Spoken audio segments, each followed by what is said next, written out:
सभी बगलामुखी भक्तों को जय माँ की। जय माँ कामाख्या। पंचमकार तंत्र से संबंधित शब्द है, जिसका अर्थ मैं से आरंभ होने वाली 5 जो मुख्य वस्तुएं हैं। ये 5 वस्तुएं तांत्रिक साधना में उपयोग में लाई जाती हैं। तो कौन कौन सी हैं वो 5 मुख्य वस्तुएं? पहले नंबर पर मध्य, दूसरे नंबर पर मांस, तीसरे नंबर पर मत्स्य, चौथे नंबर पर मुद्रा और पांचवें और अंतिम नंबर पर मैथुन। तंत्र क्रिया सदैव ही प्रकृति के नियमों के अनुरूप चलती है। यह पूरा संसार ही एक तांत्रिक क्रिया है। तांत्रिक क्रिया पंचमकार से मिलकर ही पूरी होती है। तो पंचमकार यानी तंत्र क्रिया के 5 स्तंभ। तो कौन कौन से हैं वो स्तंभ? मध्य, मांस, मत्स्य, मुद्रा और मैथुन तांत्रिक क्रिया के पंचमकार हैं और 5 स्तंभ भी इनको तंत्र शास्त्र में बताया जाता है। तथा बिना इन 5 के सम्मिलन के सृष्टि में जीवन का जो संचालन है, सृष्टि की जो संरचना है, वो असंभव है और तंत्र सरल नहीं है। तो तंत्र साधक के लिए पंचमकार जो है वो बड़ा अनिवार्य बताया गया है। तो पहले नंबर पर यदि बात करें मांस की, तो इस सृष्टि में प्राणी का जन्म ही मांस के लोथड़े के रूप में हुआ है। ऐसा कोई भी प्राणी नहीं है जो पंचमकार के प्रथम में मांस से वंचित रहकर जीवन यापन अपना कर सके, क्योंकि हम सभी के शरीर में मांस तो है। तो मांस के रूप में ही मनुष्य एक जीवों की अपने मां के गर्भ से उत्पत्ति हुई है। प्रथम जब पुरुष के वीर्य को स्त्री की योनि में प्रविष्ट करा करके शुक्र के रूप में दूसरे ही मास वो मांस बन जाता है। और हर प्राणी किसी न किसी प्रकार से मांस का उपयोग करता है। अपने मां के गर्भ से उत्पत्ति हुई हर प्राणी किसी न किसी प्रकार से मांस का प्रयोग अपने दैनिक क्रिया में करता ही, चाहे वह भोजन में मांस का लेना हो या फिर किसी को छूना हो, किसी अन्य व्यक्ति को देखना हो या महसूस करना हो, सभी मांस की प्राथमिकता है।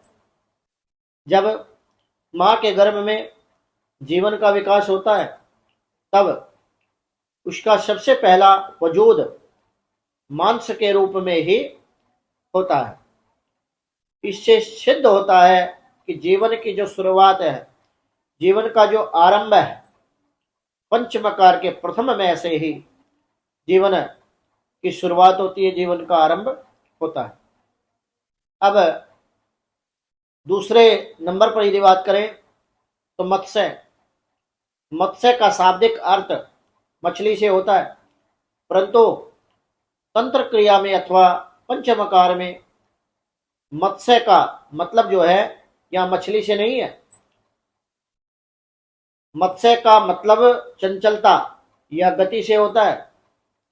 जिस प्रकार मछली अपने जीवन पर्यंत गतिमान रहती है, आपको यदि जानकारी है और यदि नहीं है तो मैं आपको बता देना चाहता हूं कि हमेशा जो मछली जो होती है पानी से विपरीत दिशा में तैरती है। पानी जिस दिशा में आ रहा होता है उससे विपरीत दिशा में मछली तैरती है और अपने लक्ष्य को प्राप्त करती है। उसी प्रकार तंत्र साधना के अनुसार बिना गति के कोई भी जीव इस संसार में रह नहीं सकता। तो पंचमकार के माश गुण के प्राणी में आने के बाद मत्स्य गुण का होना भी एक माश को गति प्रदान करता है। इससे यह सिद्ध होता है कि पंच मकार के दूसरे मकार मतलब मत्स्य से ही संसार में जीवों को हमेशा आगे बढ़ने की जो इच्छा है वो मिलती है, प्रेरणा मिलती है। तो मत्स्य गुण ही व्यक्ति को जीवन में नए कार्य के प्रति प्रगतिशील हमेशा हमेशा के लिए बनाता है। तो ये मैंने आपको पंचमकार का दूसरा मैं का अर्थ बड़ा ही साधारण से शब्दों से समझाया। तो बहुत सारे लोग पंचमकार के मत्स्य, मुद्रा, मैथुन को गलत प्रवृत्ति से सोचते हैं और देखते हैं। अब तीसरे नंबर पर यदि बात करूं तो मुद्रा, तंत्र में मुद्रा के दो रूप हैं। एक मुद्रा यानी किसी प्रकार की क्रिया जो व्यक्त की जा सके, जैसे योनि मुद्रा, लिंग मुद्रा, ज्ञान मुद्रा और अन्य भी कोई मुद्रा। दूसरे मुद्रा का मतलब यहाँ खाद्य पदार्थ से भी है, जैसे चावल के पिंड। पंचमकार के मांस, मत्स्य गुण धारण करने के बाद जीव में सही मुद्रा क्रिया के ज्ञान का होना अति आवश्यक है। और जब तक जीव या तंत्र साधक के अंदर इन क्रियाओं को सही ढंग से ना होना तो तंत्र में असफलता के कारण ये बन सकता है। तो क्रिया का ज्ञान होना अत्यधिक आवश्यक है और सही क्रिया को करने के लिए सही मुद्रा, खाद्य पदार्थ को भी की भी आवश्यकता है। जब गर्भ में जीव गति प्राप्त कर लेता है तब वह अपने हाथ और पैर को अपनी गर्दन के चारों ओर बांधकर एक मुद्रा धारण करता है। आपने देखा होगा शिशु जब गर्भ में होता है किस किस मुद्रा में वो शिशु होता है। तो जैसे ही वह अपनी माता द्वारा ग्रहण, जब माता भोजन करती है तो माता द्वारा ग्रहण किया गया भोजन को अपना आहार बनाता है, उसके हाथ पैर से में गति आती है। क्योंकि हमारा जो शरीर है ये जो पुष्ट होता है भोजन के द्वारा ही पुष्ट होता है, इसलिए हमें भोजन की आवश्यकता पड़ती है। तो भोजन के बिना कोई भी व्यक्ति अपने शरीर को साधे बिना जीवित नहीं रह सकता, या फिर एक ऊर्जा उसके शरीर में नहीं रहेगी। तो हाथ पैर में गति आती है। तो यह पंचमकार के तीसरे मय का श्रेष्ठ उदाहरण मैंने आप लोगों को अपने शब्दों में दिया। अब चौथे नंबर की यदि बात करें तो यहाँ चौथे मकार में मदिरा, तंत्र में मदिरा का अर्थ नशा है और आप मदिरा का अर्थ यहाँ शराब से लगा रहे होंगे। आम मनुष्य मदिरा पीने वाले नशे को ही तंत्र से जोड़ता है। इसलिए कहा गया है कि बहुत सारे लोग जो अनभिज्ञ है, अज्ञानी है, वो सोचते हैं कि जो तंत्र करते हैं उनके लिए मदिरा या शराब पीना अत्यधिक जरूरी है, तो नशे को ही तंत्र से जोड़ते हैं। परंतु सही मायने में पंचमकार में मदिरा रूपी नशे को किसी लक्ष्य की प्राप्ति के लिए होने वाली लगन को कहते हैं।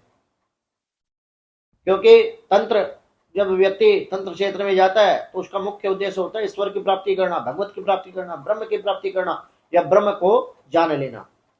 ईश्वर की भक्ति को प्राप्त करने का नशा ही तांत्रिक को कठिन से कठिन साधना पूरी करने के लिए प्रेरित करता है। नशा होता है भगवान को प्राप्त करने का कि मैं भगवत कृपा प्राप्त कर लूंगा, भगवान के दर्शन में प्राप्त कर लूंगा, अपने इष्ट की कृपा, अपने इष्ट को मैं भज करके विवश कर दूंगा अपने समक्ष आने के लिए। तो साधना पूरी करने के लिए प्रेरित करता है, ये नशा होता है मदिरा। जीव को आगे बढ़ने के लिए स्वयं में मदिरा गुण को लाना अति आवश्यक है।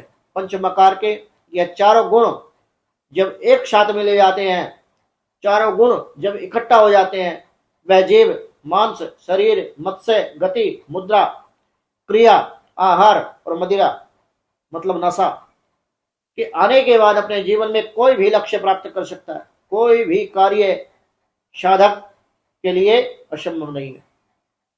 जब बालक अपने मां के गर्भ में बड़ा हो रहा होता है तो वह समय उसके लिए बहुत ही कष्टदायी होता है और वो परमेश्वर से, ईश्वर से प्रार्थना करता है कि प्रभु इस गर्भ रूपी नरक से मुझे बाहर निकालो।